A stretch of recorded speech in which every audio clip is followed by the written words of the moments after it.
আসসালামু আলাইকুম everyone, welcome back to my channel. আশা করছি সবাই ভালো আছেন। হাজির হয়ে গেলাম আরও একটি নতুন রেসিপি নিয়ে। আর আজ আমি আপনাদের তৈরি করে দেখাবো কোনো প্রকার ডিম ছাড়াই চুলায় তৈরি মিল্ক ব্রেড। চলুন তবে দেখে নেওয়া যাক এর পুরো প্রস্তুত প্রণালী। এরকম আরও অনেক রেসিপির জন্য অবশ্যই কিন্তু আমার চ্যানেলটি সাবস্ক্রাইব করে ফেলবেন, আর অবশ্যই পাশে থাকা বেল আইকনটি অন করে নেবেন যাতে কোনো আপডেট মিস না হয়ে যায়। এই মিল্ক ব্রেডটা তৈরির জন্য প্রথমে আমি নিয়ে নিয়েছি মেজারমেন্ট কাপের 2 কাপ পরিমাণ আটা। আটা দিয়ে তৈরি ব্রেড কিছুটা ড্রাই হয়, আর ময়দা দিয়ে তৈরি ব্রেড আটার ব্রেডের তুলনায় কিছুটা সফট হয়। এই জিনিসটা মাথায় রেখেই সিলেক্ট করবেন আপনারা কোনটা দিয়ে তৈরি করতে চান। এরপর নিয়ে নিচ্ছি 2 টেবিল চামচ পরিমাণ চিনি, নিচ্ছি হাফ চা চামচ পরিমাণ লবণ, আর নিয়ে নিচ্ছি হাফ টেবিল চামচ পরিমাণ ইস্ট। আমি আজকে ইনস্ট্যান্ট ইস্টটা ব্যবহার করছি। আমি বাজারের অনেক ইস্ট ব্যবহার করেছি, আমার কাছে এটাই সবচেয়ে বেস্ট মনে হয়েছে। আপনারাও চেষ্টা করবেন এটাই ব্যবহার করতে। আমি আপনাদের প্যাকেটটা দেখিয়ে দিচ্ছি। এই ইস্টটা যে কোনো ছোটো বড়ো সুপার শপ বা মুদি দোকান বা অনলাইনে খুব সহজেই আপনারা পেয়ে যাবেন। এটার দাম 80 থেকে 120 টাকার মধ্যে। আর এই ইস্টটাতে কিন্তু অনেকখানি ইস্ট থাকে, এটা দিয়ে অনেক কাজ আপনারা করতে পারবেন। তাই ইস্টটা খোলার পরে হয়তো কোনো কাচের এয়ারটাইট বয়মে এটাকে সংরক্ষণ করবেন, অথবা ডিপ ফ্রিজে রেখে দেবেন। ইস্টটা অনেক দিন পর্যন্ত ভালো থাকবে। এবার এই শুকনো উপকরণগুলোকে খুব ভালোভাবে একবার মিশিয়ে নিচ্ছি। এবার এখানে আমি কুসুম গরম দুধ নিয়ে নিয়েছি। দুধটা এমন গরম হতে হবে যাতে করে এর মধ্যে একটা আঙুল দিলে সেই গরমটা আপনারা সহ্য করতে পারেন। আর দুধের পরিমাণটা আমি বলছি না, অল্প অল্প করে দুধ মিক্স করে একদম সফট একটা ডো তৈরি করে নিতে হবে। ডোটা যতটা বেশি সফট হবে আপনার ব্রেডটাও কিন্তু ততটাই বেশি সফট হবে। এবার অল্প অল্প করে দুধ মিক্স করে আমি একটা ডো তৈরি করে নিচ্ছি।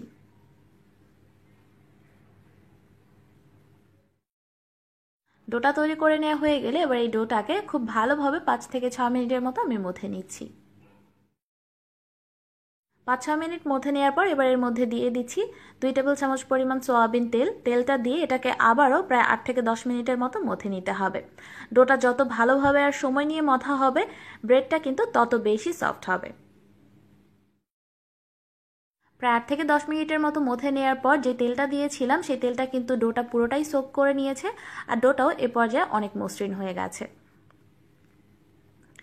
এবার আমি এর মধ্যে আর 1 চা চামচের মতো তেল দিয়ে দিলাম। এবার তেলটাকে ডোয়ের গায়ে আমি খুব ভালোভাবে মেখে নিচ্ছি। এবার ডোয়ের পাত্রটাকে প্লাস্টিক র্যাপ দিয়ে মুড়িয়ে আমি পুরোপুরি এয়ারটাইট করে দিচ্ছি। আপনারা যে কোনো এয়ারটাইট বক্সেও ডোটাকে রাখতে পারেন, অথবা প্লেট দিয়েও ঢেকে রাখতে পারেন। এখন অপেক্ষা করব 1 ঘন্টার জন্য। আর চেষ্টা করবেন ডোটাকে কোনো গরম জায়গায় রাখতে। আমি এটাকে রান্নাঘরে রেখে দিচ্ছি, তবে চুলা জ্বালানোর কিন্তু কোনো প্রয়োজন নেই। ফিরে আসছি 1 ঘন্টা পর। প্রায় 1 ঘন্টা পর এবারে আমি প্লাস্টিক র্যাপটাকে সরিয়ে নিচ্ছি। দেখুন ডোটা কত সুন্দরভাবে ফুলে উঠেছে। এবার এই ডোটাকে আবারও আমি প্রায় 5 মিনিটের জন্য খুব ভালোভাবে মথে নিচ্ছি। ডোটাকে আমি প্রায় 5-6 মিনিটের মতো খুব ভালোভাবে মথে নিয়েছি। এ পর্যায়ে ব্রেড তৈরির জন্য একটা পাউন্ড কেকের মোল্ড নিয়ে নিয়েছি, আর মোল্ডটাতে খুব ভালোভাবে তেল ব্রাশ করে নিয়েছি। আপনারা কিন্তু যে কোনো শেপের বাটিতেই এই ব্রেডটা তৈরি করতে পারবেন, তবে বাটিটা অবশ্যই হিটপ্রুফ হতে হবে। এবার এই ডোটাকে আমি হাতের সাহায্যে একটা রুটির শেপ দিয়ে নেব। আর এই কাজটা করার সময় যাতে হাতে লেগে না যায়, তাই আমি খুব সামান্য পরিমাণ শুকনো ময়দা ব্যবহার করছি। অবশ্যই কিন্তু খুব সামান্য পরিমাণে ব্যবহার করতে হবে।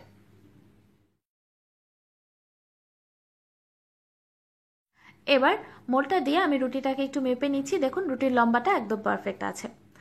এখন এটাকে আমি পেঁচিয়ে নিচ্ছি। রুটিটা পেঁচিয়ে নেওয়ার সময় খেয়াল রাখবেন যেন ভেতরে কোনো ধরনের বাতাস না থেকে যায়। সেই অংশটাকে খুব ভালোভাবে চেপে চেপে এভাবে আটকে দিচ্ছি।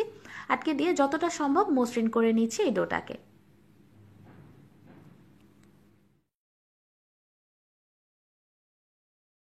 এবার ডোটাকে মোল্ডের ভেতর বসিয়ে নিচ্ছি। মোল্ডের ভেতর বসিয়ে এটাকে ঢেকে আবারও রেখে দেব আধা ঘন্টার জন্য। ফিরে আসছি আধা ঘন্টা পর। প্রায় আধা ঘন্টা পর ওপর থেকে আমি প্লাস্টিক র্যাপটাকে সরিয়ে নিচ্ছি। দেখুন ডোটা এই পর্যায়ে খুব সুন্দরভাবে ফুলে উঠেছে। এবার এর ওপর আলতো হাতে ব্রাশ করে দিচ্ছি লিকুইড দুধ। এতে করে খুব সুন্দর একটা কালার আসবে ওপরে। তবে আপনারা যদি একদম ওভেনের মতো কালার চান, সেক্ষেত্রে ডিমের কুসুম ব্রাশ করে দিতে পারেন, এতে করে কালারটা আরও বেশি গাঢ় আসে। এবার ব্রেডটাকে বেক করার জন্য চুলায় একটা প্যান বসিয়ে সেটাকে আমি মিডিয়াম আঁচে 5 মিনিটের জন্য প্রিহিট করে নিয়েছি। আর অবশ্যই কিন্তু প্যানের মাঝখানে একটা স্ট্যান্ড বসিয়ে নেবেন। যদি সরাসরি ব্রেডের মোল্ডটাকে বসাতে যান তাহলে কিন্তু নিচের দিকটা পুড়ে যেতে পারে। প্যানটা ভালোভাবে গরম হয়ে গেলে এর মধ্যে বসিয়ে দিচ্ছি আমি ব্রেডের মোল্ডটাকে। ব্রেডের মোল্ডটাকে বসিয়ে এটাকে আবারও ঢেকে দিচ্ছি। ঢাকনায় ছিদ্র থাকলে অবশ্যই বন্ধ রাখতে হবে। এবার চুলার আঁচটা একদম লোতে দিয়ে অপেক্ষা করব ব্রেডটা পুরোপুরি বেক হয়ে যাওয়া পর্যন্ত।